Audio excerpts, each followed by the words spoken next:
नहमदुहु व नसल्ली अला रसूलिहिल करीम अम्मा बाद फ़ाउज़ु बिल्लाहि मिनश शैतानिर रजीम बिस्मिल्लाहिर रहमानिर रहीम। जनाब चेयर, इन तमाम तकारीर को सुन के मुझे ये गुमान गुजरा कि गालिबन कोई मेमोरी लॉस है कि इनके तमाम हालात व वाक़ियात वो 2022 से पीछे नहीं जाते। ये इय्याका नाबुदु व इय्याका नस्तईन तो पढ़ते हैं, मगर इहदिनस सिरातल मुस्तकीम नहीं पढ़ते। ये ऐसे दस्तूर को सुबह बेनूर को तो पढ़ते हैं, मगर इस खुले झूठ को, जहन की लूट को, मैं नहीं मानता, मैं नहीं जानता, ये नहीं पढ़ते। तो ये सूरह फातिहा भी पढ़ते हैं तो उसकी सिलेक्टिव आयात पढ़ते हैं, ये जालिब का कलाम भी पढ़ते हैं तो उसके सिलेक्टिव मिसरे पढ़ते हैं। ये जब फस्तायत की बात भी करते हैं तो जो इनके जहन के मुताबिक फस्तायत है उसकी बात करते हैं। मैंने समझा कि जब ये कह रहे हैं कि सुबह बेनूर को और ऐसे दस्तूर को, मुझे ये गुमान आया कि गालिबन मीनारे पाकिस्तान के साए के तले उस रेफरेंडम के जलसे के अंदर खान साहब ने ये फरमाया होगा उस वक्त के हुक्मरान को कि ऐसे दस्तूर को, सुबह बेनूर को मैं नहीं मानता, मैं नहीं जानता। वो क्योंकि ये पोलिंग एजेंट थे, ये सफ़े अव्वल के सिपाही थे, उस फस्तायत को तो कबूल किया। मगर आज जब ये पार्लिमान हाईएस्ट इदारा इस मुल्क का एक लीगल स्ट्रेटजी के तहत, एक मशावरत के तहत, एक सियासी अमल के तहत एक कॉन्स्टिट्यूशनल अमेंडमेंट करने जा रहा है, वो इनको चुभ रही है। उस वक्त का रेफरेंडम इनको नहीं चुभा था, उसको उन्होंने कबूल भी किया था और वहां पोलिंग एजेंट बन के खड़े भी हुए थे। ये selective morality, selective justice, double standards, दोहरा मेयार, इसके अलावा इनकी सियासत है क्या? और इसी कुर्सी पर बैठ के जनाब चेयर, हम उस साइड पर बैठे थे, कासिम खान सूरी ने पूरी दुनिया के सामने आइन को तोड़ा, आइन को पामाल किया, पार्लियामेंट को डिसॉल्व किया। उस पे तो नहीं कहते कि ऐसे दस्तूर को, सुबह बेनूर को मैं नहीं मानता, मैं नहीं जानता। उस वक्त पूरी पार्टी ने, कोई बात नहीं, शायद खटक, कोई बात नहीं भाई, सुन ले, हौसला। तो ये सिलेक्टिव मेमोरी है। हमने इधर बहुत बहुत मंजे हुए सियासी वर्कर बैठे हैं, ये शायद खटक बैठा है, ये ग्राउंड लेवल का सियासी वर्कर है। पॉलिटिक्स शुरू की, स्टूडेंट पॉलिटिक्स से हम भी देखते रहे हैं, हमने भी तभी आगाज किया था, इनके साथ चले थे। इधर बड़े बड़े पुराने लोग बैठे हैं, ऐसे लोग बैठे हैं जिनके बुजुर्गों के साथ हमारे बुजुर्गों का ताल्लुक था, ऐसे लोग बैठे हैं कि जिनके साथ हमारी जमात का ताल्लुक था, हमारी जमात में रहे, हमारी जमात से मुंसलिक रहे। मगर ये नफरत के बीज बोने वाला कौन शख्स था जिसको अपनी जात की तकलीद कौमी मफाद से ज्यादा प्यारी थी? वो कौन शख्स था जिसने इस मुल्क के अंदर नफरत के बीज बोए? क्या वो आज माफी मांगेगा कि मीनारे पाकिस्तान के नीचे खड़े होकर पोलिंग एजेंट बना? क्या वो आज माफी मांगेगा कि दस्तूर को तोड़ा गया, इसी ऐवान में बैठ के, इसी कुर्सी पर बैठ के तोड़ा गया? हमने मांगी है, कई बार मांग चुके हैं, आप भी मांग लें। और 2000 इस पे ख्वाजा आसिफ साहब बहुत बात कर चुके हैं। ये माफी की बात करते हैं तो मैं इनको इनके गुनाहों की लिस्ट पूरी पकड़ा देता हूं, आज आके माफी मांग ले, मगर नहीं करेंगे क्योंकि ये सियासी लोग नहीं है। क्या ही अच्छा होता, इधर जो तकारीर की जा रही है, मुझे बता दीजिए, अभी शरियार खान अफरीदी साहब ने तकरीर की, क्या क्लॉज बाय क्लॉज 27वीं तरमीम के ऊपर उन्होंने कुछ तजावीज दी? क्या उन्होंने कहा कि इस क्लॉज में इसको बेहतर कर लें, फलां क्लॉज के अंदर फलां चीज ले आए? जनाबे वाला, इनकी जो सिलेक्टिव मेमोरी और जो सोच है वो क्योंकि 2020 से पहले नहीं जाती, तो मैं थोड़ी याद दहानी करा दूं कि इन्हीं का दौरे हुकूमत था, हम यही इन्हीं बेंचेस पर बैठ के इनको समझाते थे कि ये सियासी मुखालफत है, इसको दुश्मनी में तब्दील मत करो। हमने, पीपल्स पार्टी ने, दीगर जमातों ने एक चार्टर ऑफ डेमोक्रेसी किया इस मुल्क के अंदर। उस चार्टर ऑफ डेमोक्रेसी का क्या मकसद था? अफामो तफहीम से मामलात को आगे चलाना, डेमोक्रेटिक प्रोसेस को स्ट्रेंथन करना। इन्होंने जो काम 2017 में किया और जिस तरीके से ये चोर दरवाजे से इक़्तिदार में आए, आज उसकी भी माफी इनको ईवान के अंदर मांग लेनी चाहिए। और ये लोग जिन्होंने उस वक्त, आप फॉर्म 47 को तो इनको अपने मुंह से बात ही नहीं करनी चाहिए। मेरे पास ऐसे ऐसे लोग यहां बैठे हैं बेंचेस के ऊपर कि जिनको बंद किया गया, जिनके रिजल्ट तो दूर की बात है, उनको घर से नहीं निकलने दिया गया। यहां पे वो लोग भी बैठे हैं कि जिनके प्यारे दुनिया फानी से रुखसत हो गए, उनके जनाजे नहीं उठाने दिए गए। और मैं उस अदालत में मौजूद था कि जब शहजाद अकबर के ऑर्डर पे आज, अच्छा इनकी पार्टी के अंदर भी मुख्तलिफ फैक्शन है आजकल। एक फैक्शन है जो लैपटॉप लेके आती है दौरे इक़्तिदार के अंदर, भुकतता ज़ैन कुरैशी है, भुकतते ये लोग हैं जिधर बैठे हैं, वो वहीं से कैमरा ऑन करते हैं यूट्यूब का और वहां से पूरा भाषण झाड़ते हैं। वो हर दौर में आपको कैबिनेट में बैठे नजर आएंगे, फ्रंट सीट पे बैठे नजर आएंगे, हुक्मरानों के कसीदे पढ़ते नजर आएंगे। मगर इतना सा मुश्किल वक्त आता है तो सबसे पहली फ्लाइट जो पाकिस्तान में जाती है उसकी सीट 1A के ऊपर वो विराजमान होते हैं। आज भी वो बैठ के इदारों की तस्दीक करते हैं, किस एजेंडे पे करते हैं? और ये इनकी पार्टी की पॉलिसी है, गुड कॉप बैड कॉप खेलना। इधर कुछ लोग बैठ के सियासी अमल की बात करेंगे और यूट्यूब के कैमरे वाले जो मुख्तलिफ ममालिक के अंदर मुकीम हैं वो इदारों के ऊपर हमला करेंगे। आज तक आपने सुना महमूद खान अचकज़ई साहब को, मुझे बड़ा दुख हुआ कि 27वीं तरमीम में उन्होंने काबुल की बात की। और देखिए ये एक नई रिवायत चल पड़ी है कि बात ऐसी करो जो अफगानिस्तान के अंदर हेडलाइन बने, जो इंडिया के अंदर हेडलाइन बने।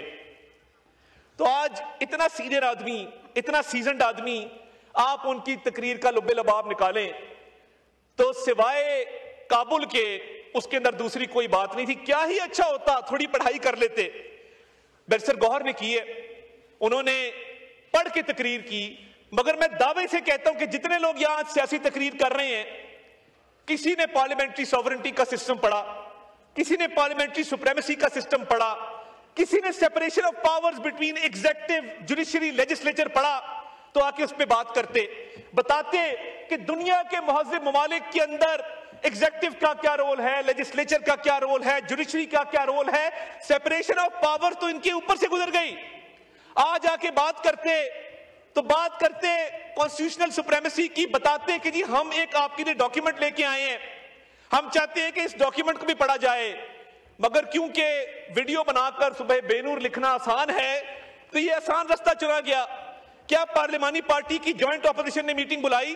क्या कहा कि हम बैठते हैं और एक एक शिक पे बात करते हैं? वो नहीं करेंगे।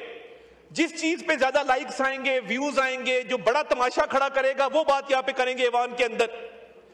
27वीं तरमीम पे बातचीत आज की शुरू नहीं हुई जनाबे वाला, ये चार्टर ऑफ डेमोक्रेसी से पिछले 20 साल से कॉन्स्टिट्यूशनल कोर्ट्स की बात जारी है। और ये महमूद खान अचकज़ई साहब ने तो धमाकों की बात की। क्या आपको कभी नजर आया कि इन लोगों ने वाना के अंदर 500 स्टूडेंट्स को जो बाजियाब करवाया गया है, रेस्क्यू किया गया, उसकी बात की हो, उसको सराहा हो, उस पर कहा हो कि ये एपीएस से 100 गुना बड़ा सानिया हो सकता था, मगर उस पर कभी तारीफ नहीं करेंगे। और आपको इनके लीडर के एक्स के अकाउंट, वो जो भी चला रहा है, पाकिस्तान के अंदर से चल रहा है, बाहर से चल रहा है, लेडी एनाबेल गोल्डस्मिथ की वफात पर अफसोस नजर आएगा। लेडी एनाबेल गोल्डस्मिथ की वफात के ऊपर आंसू बहाए जाएंगे, मगर मेजर अदनान जिसने अपनी जान निछावर कर दी अपने साथी को बचाते हुए, उस पे ये 2 लफ्ज नहीं कहेंगे। गजा के शहीदों पे ये 2 लफ्ज नहीं कहेंगे, मगर लेडी एनाबेल के ऊपर तकरीर जरूर करेंगे।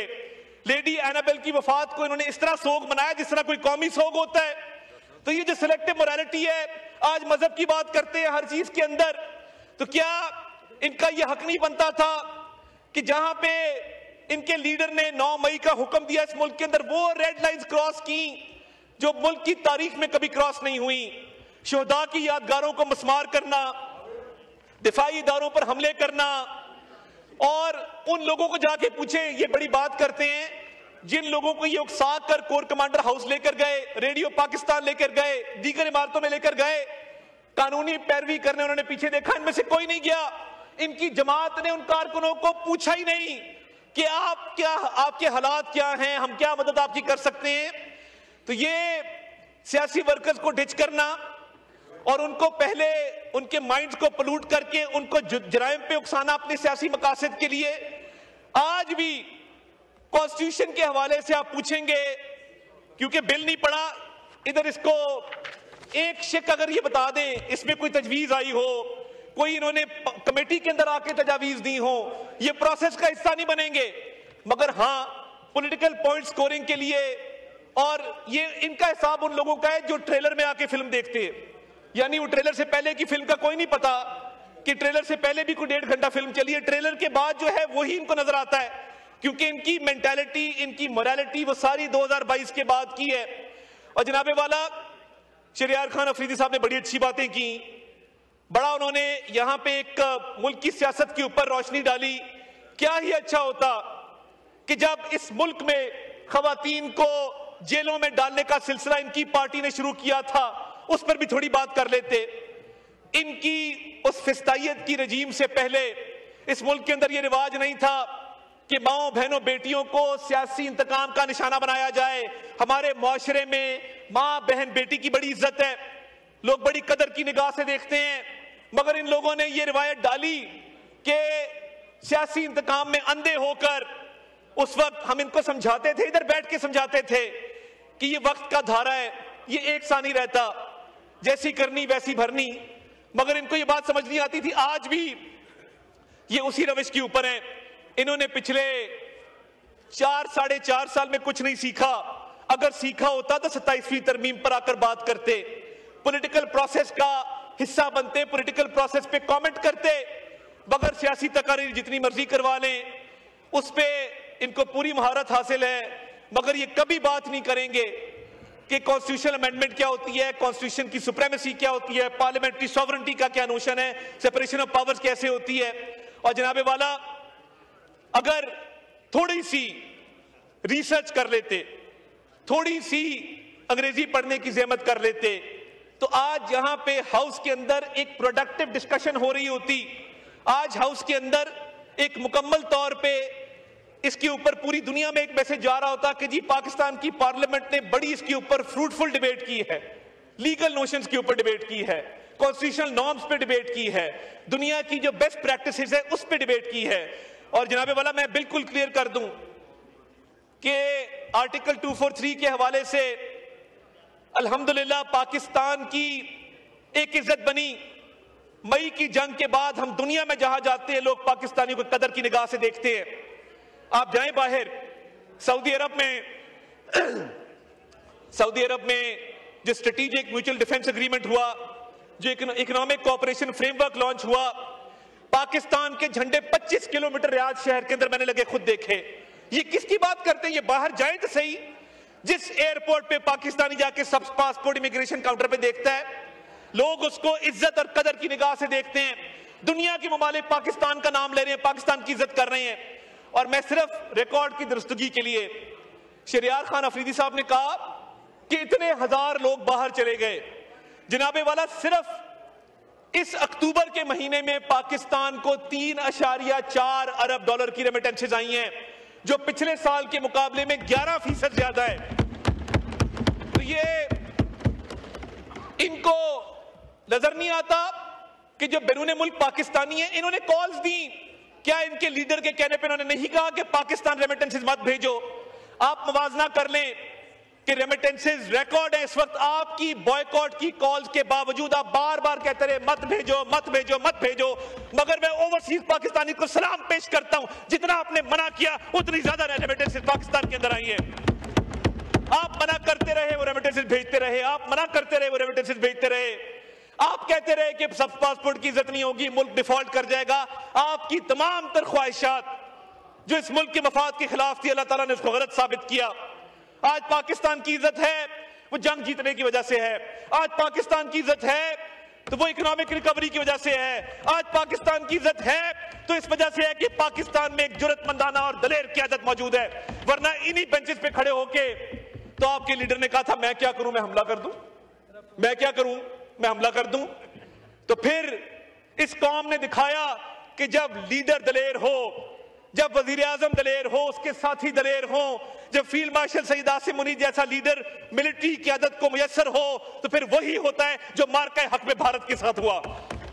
और आज उसको भी महमूद खान अतकज़ई साहब तस्लीम करने को तैयार नहीं है। उनको काबुल काबुल और काबुल नजर आता है। मैं बिल्कुल क्लियर कर दूं, ये अब नहीं चलेगा कि अफगानिस्तान की सरजमीन पाकिस्तान के खिलाफ इस्तेमाल हो, दहशतगर्दी की कार्रवाइयों के लिए इस्तेमाल हो।